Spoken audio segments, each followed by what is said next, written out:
episode. To you. We live, baby. Volume 4. Yes. Yo, West Coast, where you at? Woo. Grab your chucks. Grab your khakis cuffs with a crease. Crease them up. Get the iron out, baby. Let's get it fucking cracking. Let's get it popping in this motherfucker. We got episode 4, Compton edition. Last week we did Chicago, so we wanted to bring it back to the West Side. Bring it back to the West Side. You know, represent, because West Side, man, that's... Besides New York, bro, I mean, West Side, I mean... They're responsible for some of the greatest fucking hip-hop music. Lyrics, too. You can never say that the West never had lyrics. Like, just like you can't say that the South has lyrics, too. But West Coast, bro. Today it's about Compton, though. Yeah. Straight out of fucking Compton, you know what I'm saying? Compton. You got to talk about NWA. Yeah. You know, if you're going to talk about Compton, you got to talk about NWA. You know, they were the pioneers of the shit, of gangster rap, really. Yeah. I mean, because before NWA, I don't think gangster rap existed. Because before them... You know, from my memory as a kid, you know, there was like, you know, Beastie Boys, LL Cool J, you know, excuse me, that kind of music. And they weren't really talking about, they weren't talking about gangster shit at all. Not the way these motherfuckers Rakim would say some slick shit, but... Yeah. Rakim might have been the most gangster motherfucker at the time. Yeah, at the time. You know, him and Eric B, you know, paid him full. For sure. But you got to talk Eazy-E, you know what I'm saying? Eazy-E was good just in every hood. He could go anywhere in California, supposedly, and be straight. Exactly, man. Not too many people His can say name that. was That's heavy in rough, the streets. Yeah, some rough spots over there. Well, I mean, when your name rings in the streets, you know, them spots that are rough like that, they just ain't rough anymore. That's just your nature, you know? That's what you're used to. You know what I mean? But you got fucking Ice Cube, who was like the lyricist of the group, you know what I'm saying? Broke the records. Bro went in there with a baseball bat. Yeah. And, you know, felt like he took what he had to, you know, take. Well, that's why he left. He deserved got tired of that shit. You know what I mean? He felt like he was doing all that work, you know, and then not getting compensated anything. for it. And not you know only what I that, mean? but seeing them decorate their walls with all this nice shit. And I'm over here, you know? Yeah. Still starving, you know what I'm saying? Eating fucking mayo sandwiches and shit. You know? A little salt and pepper. Yeah, they're on some grind bullshit. That's the industry. That shit. That reminded me of some Cameron shit where he said, used to eat sandwiches with mayonnaise and pepper, sleep with a heifer, some shit like that. Yo, that's what it's funny, like. Bro. You're eating like, you're writing hits and you're not even getting comps. You're not eating. Yeah. That happens with a lot of people. I mean, take it to that Deathrow shit. I mean, a lot of them cats weren't eating. You know, Nate Dogg, Danny Boy. You know, they're putting shit out, and Danny Boy. You know, they weren't getting fed. You know, unfortunately, because. I mean, think about the music and the hooks, you know, that sound, you know, that's another thing. Nobody was doing what Nate Dogg did, you know. He harmonized like R&B in like such a gangster way, you know what I'm saying? Like, you know, I'm not the type of person that's really going to be singing R&B, 112, but some Nate Dogg shit, when I met you last night. Yo, he fucking kills it, bro. He fucking kills it. But the every beats, time. the West Coast beats to that. I don't know if synthesizer, that little piano with the... That's like that whole vibe. Sound, that it's just a vibe. That creepy fucking, and that's Dre. You know what I'm saying? Like they invented that shit. To me that's the West Coast sound. You know what I mean? And I always pick, not to cut you off, but I always pictured like the 6'4". Remember the music video when he's on 3 and he's just street. I just picture that. That's another thing, you know, fucking 6'4s and Dayton's. You know what I mean? Like they had their own swag. You know what I'm saying? And that's what I love about hip hop and you know the culture. You know, you have New York. They have their own style of rap. And their own swag, the saggy jeans, the fucking hoodies and Timbs. Yeah. You got the West Coast, like you said, with the fucking, the khakis, the chucks, with the fucking, you know, the lumberjack fucking shirts. You know, and then you got cats from the South who, I don't know, what was their style from the South? To be honest, I'm not really sure. Long ass tees, get a tall tee for like blinged out grills, maybe shit like that. Because cats in New York were doing, they had grills, but it's different. You know, the straight gold teeth. Straight gold, you know that shit. Yeah, just one. I think the South brought the bling to it. You know what I mean? Yeah. For sure. I mean, bling bling, bling bling. You know, nobody knew what bling bling was before Lil Wayne. But this is about Compton, though. Yeah, so Pac, baby. We get a little off track because we just love this shit so much. You know, hip hop. You know what I mean? Cheer to Pac. Salute to Pac, for sure. for making such great music in such a little period. Think of it, he was a young man when he passed, bro. Like, he made such good music in a small space. Yeah, and he was getting so much better. Think about it, before he passed, you know, he put out that All Eyes on Me double fucking album. And then he puts out the Machiavelli shit in 6 days, did that fucking album. 6 or 7 days, whatever it was. You know, and that album was retarded, sick. Me and My Girlfriend, where he talks about, you know, referring to it as a gun. You know, and I love Hail Mary, that fucking thing. That's like a rap prayer, you know what I'm saying? Yo, that fucking album is probably one of my top 5 favorite albums, period. And it had feelings in it, too. Like, there's not even that shit nowadays. It's all... Because Tupac, when he rapped, bro, you know, like... You felt the shit. You felt it. He... I forgot who said it. I heard an interview where they were saying, you know, like, Nas, you know, when he raps, you know, it comes out from... like his chest or whatever, you know, and then they were saying fucking, what's the other dude that Pac ran with the nose? Humpty. You know, his shit was all nasally. Yeah, you're Pac, right. you know, his shit comes from the pit of his belly. Diaphragm. You know what I'm saying? It just it comes up and you feel it like, feel me. In the belly, Yeah, you know, it's raw. That was pure fucking raw emotions that Pac brought, you know what I mean? Raw. It matched the mentality in Compton at that time. I mean... And he's not even a Compton cat. Like, he wasn't born there. He wasn't raised there. He wasn't bred, you know, West Coast Harlem cat. You can tell he is a Harlem cat. No matter how much. A lot of people adopted California as a home. Chris Brown. Yeah. A lot of cats just have been Cali for so long that they are good there. You know what I'm saying? They're good over there. I mean, think about, you know, if you want to step outside of Compton. I mean, think about the legends that come out of Compton. We talked about NWA. We talked about... Ice Cube, Eazy-E, Dr. Dre, you know, you got DJ legend. Yella, fucking Suge Knight. Suge Knight, bro, football player. Yeah. Football went to. How many people could say they went to the NFL?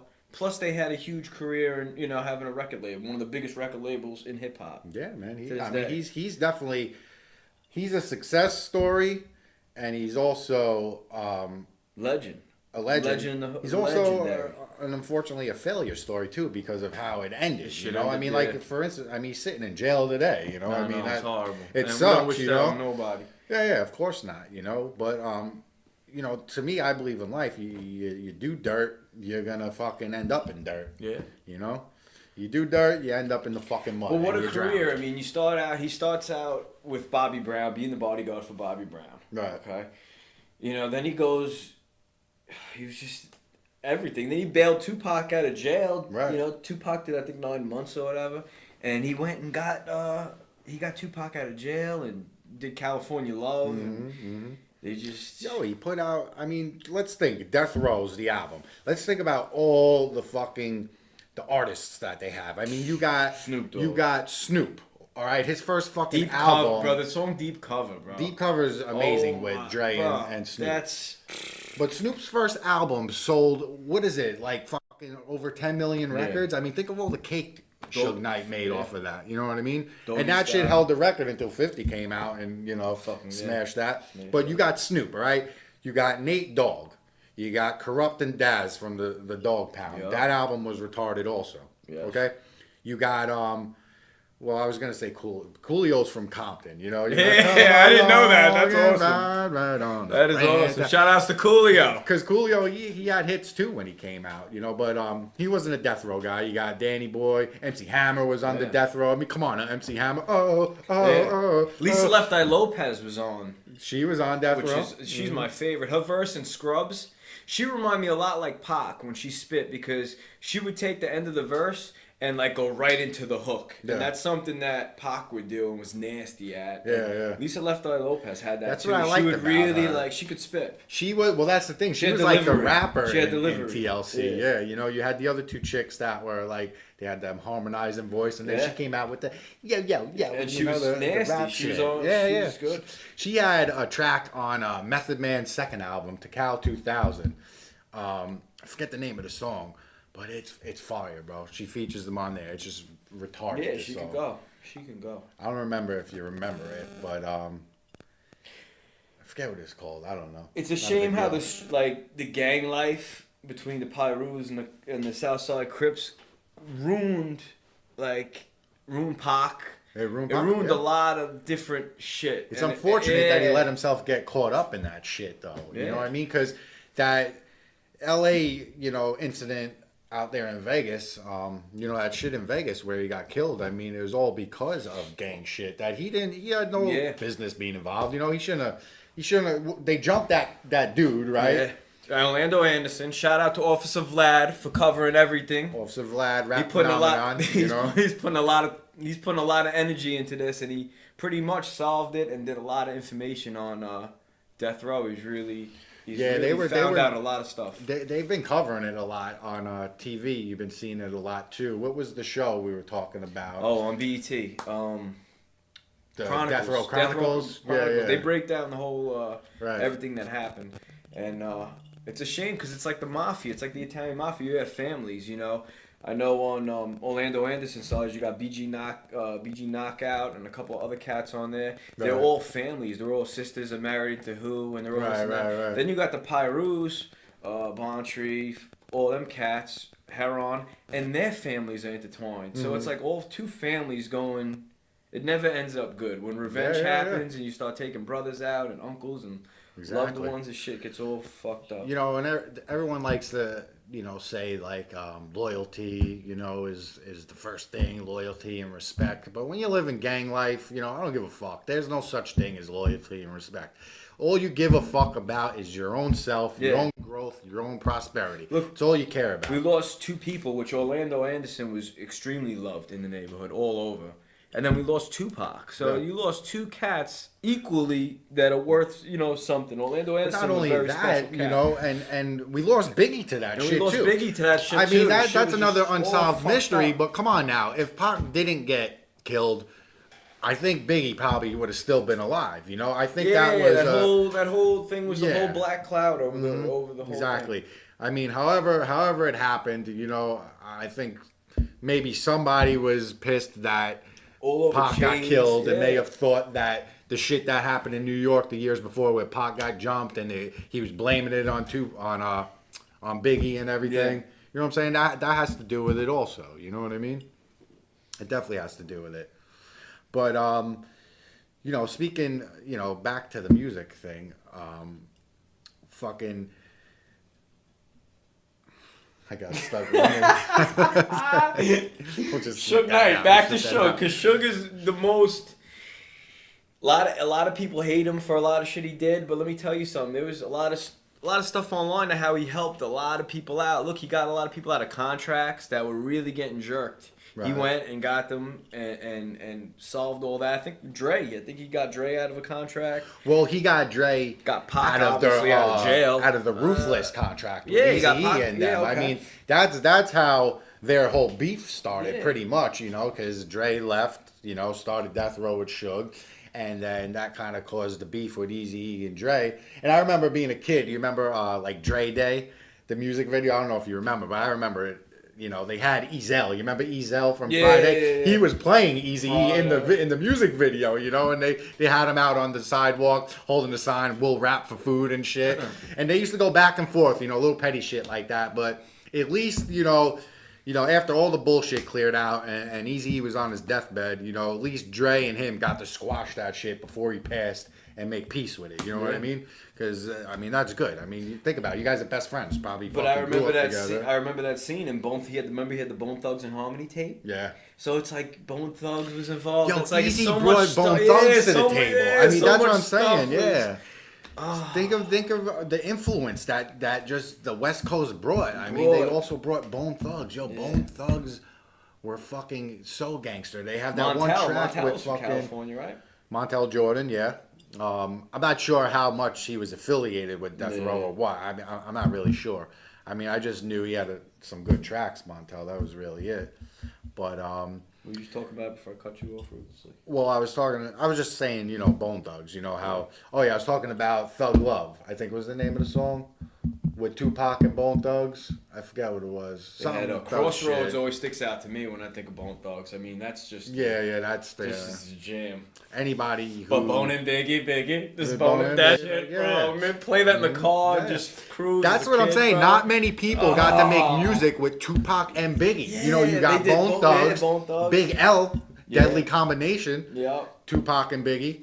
Who else got to actually make music with Pac and Biggie. You know what I'm saying? There's not a lot of Danny Boy, Method Man, Redman, on what is it? All Eyes on Me. I wonder if Naughty by Nature Tretch did. Because Tretch, they were mad cool. I wonder if they. Yeah, I'm not sure if Tretch has got anything with Biggie. Not that comes to my mind. I met Tretch before. Did I ever tell you that? Did you meet him? Yeah. I met him on. He's a gangster. Yeah, he's gangster as fuck. Yeah. I met him at Disney World. Disney World. Gangsters go to Disney too. Gangsters go to Disney. Believe it or not, he was with his family and shit. I said, "Yo, are you Tretch from Naughty by Nature?" He goes, "Yeah." Gave me £1. Really? Yeah. That's dope. You know what? Someone that I met, the Alchemist, I met him right on the streets in Manhattan waiting for our cars to come out of a parking garage. But Alchemist, he's actually from Beverly Hills, you know? He's born and raised there. You know, he got his notoriety in the rap game from the East Coast. His beats were so, like, and I could see that. His beats had, like, everything. Yeah. A little bit of everything. A little South, a little West, a lot of East Coast. He's an underrated producer for sure. Yeah, he makes some of the best music that people don't even realize, you know, that he produced. Oh god. Yeah. You know what I mean? Like Mobb Deep, Twisted. Yeah, Twisted. Yeah, that shit is retarded. So many. Mm-hmm. The one he did with that little voice in it, with that girl in it, it was a fire track. It was one of his main. With Nina Sky. Nina Sky. Yeah, that was a good one. But something I wanted to talk about with Suge Knight, you know, he was a Debo type of motherfucker. Yeah. You know what I'm saying? Like, because a lot of these cats that put out some of this great music in Deathrow, like, they didn't get paid. You know what I'm saying? For whatever reason, you know, but I know Nate Dogg he would get his money. Suge would get his money. He got his money, you know. I mean, he probably throw them all a nice Deathrow chain and they all feel better. Like, oh, I got a chain, I'll be good.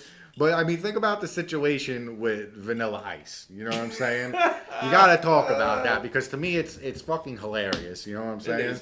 It's so funny. I mean, you got Vanilla Ice who got famous for his fucking song, who also, you know, they said he took it from Queen's song, Under Pressure. He did. He did. There's no denying that. But that all music comes from other music. Correct. Right? Yeah, Puffy does it, you know, Dre's done it, you know.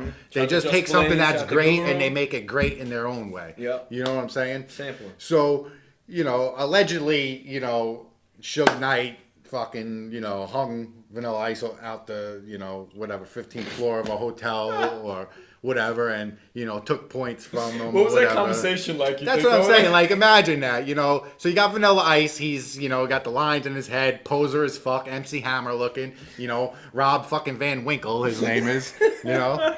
Fucking, it reminds me of like Rocky and Bullwinkle. Rob Van Winkle. Anyway, so what he said, I watched an interview, and what Vanilla Ice said is that Suge Knight, they came up to the hotel room. Suge Knight had his goons with him. And Suge Knight's intimidating big motherfucker himself. Mm-hmm. So imagine what his goons look like. You know, like the defensive line of the fucking Rams. Yeah, you know what I'm saying? That is the Rams. So he said they came in pretty much, you know, deboed Vanilla Ice's security. You know, kind of detained them. While Suge took Vanilla Ice out on the patio. And kind of, you know, grabbed him by the neck a little bit, you know, like that. Probably brought him in real close, you know, and said, you know, Vanilla, you know, take a look at that fucking... Vanilla? Let me tell you something, Vanilla. Let me fucking tell you something, Vanilla. Hey, all right? Vanilla. Vanilla Winkle. What are you, Vanilla? This is your option. These are your fucking options, Vanilla, all right? You're going to either sign them fucking points over to Ice Ice Baby, all right? Or you're going to get acquainted with that fucking concrete, all right? You're going overboard. Take another look. One more fucking look, all right? Now think about it. You got two options, Vanilla. Yo, that motherfucker signed real quick because he said, this is out of his mouth. I'm not saying this. Vanilla Ice said it. He said he had to wear a diaper for a fucking week after that, all right? Pampers stock went up this fucking much because of Vanilla Ice, all right? To Winkle. Yo, to Winkle. But you know what, bro? Those points were supposedly worth, he said, $3 to $4 million. Those points were worth. That's a lot of money. I'm sorry.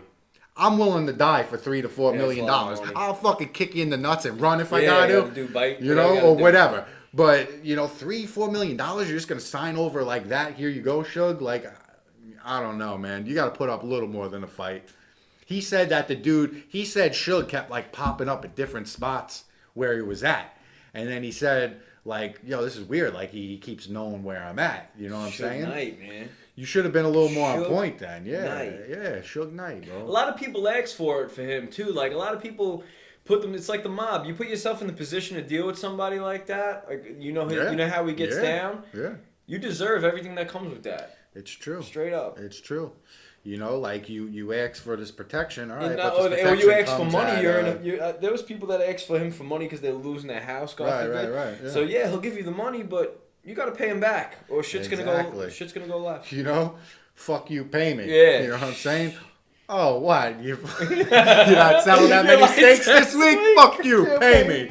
You know? You're gonna light the joint on fire. Light the joint up and that's it. Light a match. Light a match to the motherfucker. Yo, but speaking of Goodfellas, today's Nicholas Pileggi's birthday. No shit. Shout out to Nicholas Pileggi, you know? Robert Kardashian's birthday is today. Shout out to Rob. The original, senior. Oh, the senior. Senior, Pops. Not the other OG, fucking that's that OG sperm. Yeah. OG sperm. He made some bit. God, but yo, hold on. I just want to talk about something. All right, Robert Kardashian Sr., all right, he, obviously, like you said, OG sperm. OG sperm. Produced, where they got 3 daughters that are crazy fucking money, wealthy, just you know what I'm saying? Yeah. Then you got the other 2 from Chris, from, Jenner, whatever. And they're hustlers. She's the first billionaire. Kylie's the first. But think about it. You're supposed to, now I'm talking about Robert Kardashian Jr., all right? You're supposed to keep your dad's legacy going. This bum motherfucker's got, a sock company? That's your claim to fame, socks?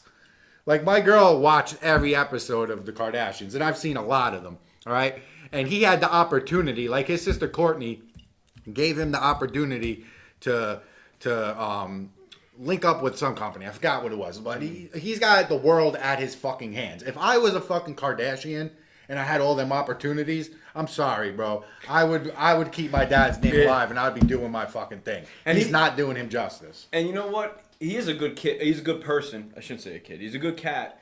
But I'm sure he is. Yeah. It's like, well, you gotta find something you like. There's gotta be something you like. Something, man. You know what I mean? Bro, you gotta. He likes fucking cookies and cakes, obviously. You know what I mean? Like, get your fucking lazy ass up, go to the fucking gym, work out. Like, honestly, you're a fat shit, bro. He makes me mad. No, he makes me fucking mad. Because when you have all the opportunity, not even that, you have all the fucking opportunity and connections right in front of you, bro, and you don't utilize it. Come on, man. You're a bum bitch. I'm sorry. You are. You are. That just gets me mad. I don't even want to talk about it. I don't even want to talk about it anymore. Next fucking Rob, get your shit together. Get your shit together, Rob Kardashian. All right? Because if you don't, I'll fucking come for your spot. I'll fucking tell Chris to adopt me. All right? Gonna get an adoption. I'm probably fucking better looking than you anyway. And I'll fucking do the Kardashian name much more justice. All right? Next subject. I don't want to talk about it anymore. Snoop Dogg and Locust Street. Yo, Snoop, man. Snoop, supposedly, they say hip hop was born on the Bronx, but supposedly if you go to Snoop Dogg's block where he grew up, hip hop was like all over the place. Everybody was breakdancing. It was definitely in the Bronx, I agree. But this shit was just as popping there on where Snoop is from. We just got the fame for it first. You know what I'm saying? They brought it to the main street. That's I guess what it is. You know what I mean? But think about it. Snoop was on trial for a fucking murder. Trial for murder. Not only that, but went to the awards. He did an award show. They gave he performed, I believe. I think he performed while he was going through this, and then they arrested him when he right afterwards. Yeah. That's crazy, man. Think about his mindset. What was going on when he was getting sentenced? Yeah, you're on top of the world right now. You know what I'm saying? And now hottest rapper out. It reminds me of Tekashi 6ix9ine. Like what's going on with him? He's a fucking another one, man. Apparently he's quacking. He's quacking his big baby time. mother's throwing him underneath the train, bro. Yeah. Fuck the bus. She put him underneath the fucking. Toot. Fucking ran his ass over. Damn, it's unfortunate, man. It really is. But it's his own fault too. I mean, he brought it on himself. Yeah, man. You gotta. What I mean? If you're doing same dirt, thing how man, he lost Pac. shit. It goes back to Deathrow. You gotta do the right thing. All this gangster shit. Look what it did. It fucked up everything. Messed up Orlando's family. Yeah. We don't have Pac. Yeah. You know what I'm saying? After that, we don't have Big. So we lost Big. But that shit kind of all came down to the Hot 97 shit, I believe, when Pac got shot up 5 times, right? I mean, he went to the hotel. He was going up to the top floor where Biggie thought where he thought Big knew he was coming up, and got shot up 5 times. By some dudes in fatigues. In fatigues, So But he thought that was big, which, you know, I mean, it's crazy. I mean, they were tight at the time, you know? I mean, think about it. They were making music together. Pac was schooling big on the game. You know what I mean? Was Pac famous at this point? Yeah, Pac was famous. I mean, this was, I think, there was All Eyes on Me and then Me Against the World. It was around that Me Against the World time. So, see, the thing with New York is, I don't know what it's like anywhere else, but if you're not from the neighborhood, they're gonna rob you, especially if you're wearing jewelry or some shit. It's just the way it is. If we they don't recognize you, or you don't look familiar, not family to somebody else. Absolutely. You know what I mean? I mean, think about it. We all know 50 Cent, you know, but think of the real 50 Cent that's from Brooklyn. He was a stick-up man. He used to rob Rakim and Eric B and all them, you know, and then he became cool, you know. So that's what it's like, you know. If there's a grimy New York cat knows Tupac's coming to town, knows he's going to big shit. He don't give a fuck what building he's in. He's trying to get that up. chain. Yeah, shoot him up, take his shit, and that's it. So that's really what set off. Yeah, I don't think Biggie said he would never. Nah, I don't think that was a setup thing. Big, I don't think. You know, that's my belief. Like, why would you know? Why would it makes no sense. It doesn't make sense. Just like it makes no sense. People think that Suge plotted Tupac's death. Why would you put yourself that close to harm's way? Get grazed in the head by a bullet. Come on. Are you guys stupid? I've heard some shit that made me think, he would, like the fact that he owed him money, you know, and all this other shit. But then it's like, put yourself in that why would you put yourself corrupt? Told a story on one of the interviews when all this stuff they were trying to figure out on TV about the Pac killing. Corrupt was saying they were all out on a big yacht, and Tupac was talking shit like, you know, drinking, smoking, just saying, I could swim to that fucking island. None of you swim fast with me, blah, blah, blah, this, that, and the other thing. So he jumps in the water and he's racing against somebody, I don't know. But it turns out like he almost fucking starts drowning. And Suge, he jumped, Corrupt is saying this, Suge jumped in the fucking water, swam out there and saved Tupac. You know what I'm saying? So they were saying why? I heard there was a tremendous love that Suge had for Pac. Bailed him out of jail, took him, you know. It's a crazy world, you know what I mean? World. Like, because it's like, we'll never know. Yeah. He could have, maybe, you know, plotted against Tupac, had that shit done, you know. And then I think more so not. I don't think so either. So it's a crazy world, you know. You never know what really went down. It's all, at the end of the day, you know, there's only one person that really knows. 3. You know, there's Pac, there's Big, well, Suge, I guess, too. But I was gonna throw the old man God in there. You know, God knows all. You know, he knows it all. Yeah, it's crazy, Pac. It's crazy, bro. But speaking of Biggie, also, you know, one other dude I wanted to mention was Gorilla Black. Gorilla Black. You know how he looked. Gorilla Black. He looked like Biggie, which is crazy. You know, and you know there was Shine, who they said sounded like Big, but this dude sounded like him and looked like him. Yo, that sounds like, when I first heard this, I thought it was Big. It came on Hot 97, and I thought it was him. The Chrysler 300? The Chrysler 300. Shit looked like a Phantom until you pull up next to one. The Phantom pull up. Shout outs to Cat Williams. Shout out to Cat. But yo, Gorilla Black sounded just like him. It's that Sister Nancy sample that's... Yeah, that shit was hard, I mean. Yeah. Reminds me of Belly. Yeah, it does. Yeah, what was that dude's name? Jamaica's baddest top shot, they blew the smoke out of his nose. Yo, say we going to Jamaica with the AK on the floor. Fuck that, man. Yeah, big poom then the Congley. It's so crazy because there's so much more I could even say. I'm trying to stick to Compton shit. The Game. How can you mention The Game? Yeah, you got to mention The Game. Game's fucking G. He put Compton back on the map. Back on the map. He put him back on the map with that album, West Coast Story. I mean. You know, I think it's got. I mean, he had Dre in his corner, 50 Cent in his corner. I mean, how is your shit not going to be dope? How can you not lose? How's it not going to be dope? 300 bars and running. 15 minutes. If you guys don't know, or the youngsters don't know, The Game, 300 bars and running. He flowed over a bunch of West Coast beats without stopping. He kills it. He kills it for 15 minutes straight. And he does 200 bars in running and 100 bars in running. Yeah. So if you're new to hip hop, whatever, you never heard any of them, listen to him, man, because he's nasty. He kills it. Yeah, totally kills it, man. And I mean, look at that. This almost ended up in some Tupac Biggie shit with Game and 50. Game and 50. I mean, same shit went down, man. 50's squad, they all out there. Gunshots got fired up at Hot 97. Yeah, Hot 97. In Hot the winter, right? Wasn't it like snowing? Oh, of course. Shit? Yeah. New York shit. Definitely. But yeah, same shit almost went down. I mean, think about that. It could have been another two great fucking hip hop artists that we lost. Game and especially 50 Cent. You know what I mean? Fucking how many we lost already? You know what I'm saying? Pac, Biggie, Eazy-E, Big Pun, Big L. Lost so many great. Bloodshed. It's like, why do all the greats gotta go? Yeah, man. Why can't you like Vanilla Ice for it? It would have been fun. He could have fell over the top. I would have been fine with that. I would have not been missing anything. You know what I'm saying? He didn't make Heaven Heaven Have any I mean, Ice Baby. I liked Queen's version better, Under Pressure. I would have been fine with that. Just give me that. Good, would have been good. But no, you got to take all the good ones. So, all right, whatever. You know what's crazy? I couldn't picture Biggie and Pac even rapping today, nowadays. It wouldn't even... I don't even know how that would even work. I just try and think it would be something like what we've been left with. You know what I'm saying? Yeah, something like that, And I'm not mad at what, it sucks they're gone. Rest in peace, Tupac, Biggie, two of the greatest of all time. But I'm not mad with what they, with people have produced, you know what I'm saying, with their material. Yeah. They put out good music. In a short period of time, too. Yeah. Like we were saying, DJ Vlad with the Rap Phenomenon mixtapes. Yeah.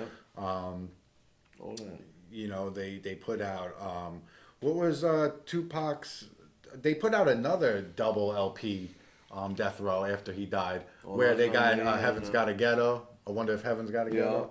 Well, I forget that. What's the name of the fucking album again? I forget. But yeah, they left us with some good shit, man. For real. Compton is where it's at, man. We just wanted to show love to Compton. Let you know we're from New York and, Compton music, West Coast music. You changed the game. You changed the whole scene. Yeah. Opened my eyes to a whole nother type of music, For real. Sound. A whole nother type of sound, hip-hop sound. That's what I like that you said that, sound. Because when I think of NWA, and Dr. Dre, I just think of that West Coast sound that they brought. To the West Coast sound. To the West Coast sound. 2 Yoots. 2 Yoots. 5 on the way. 40, Static. Gone. Peace, baby.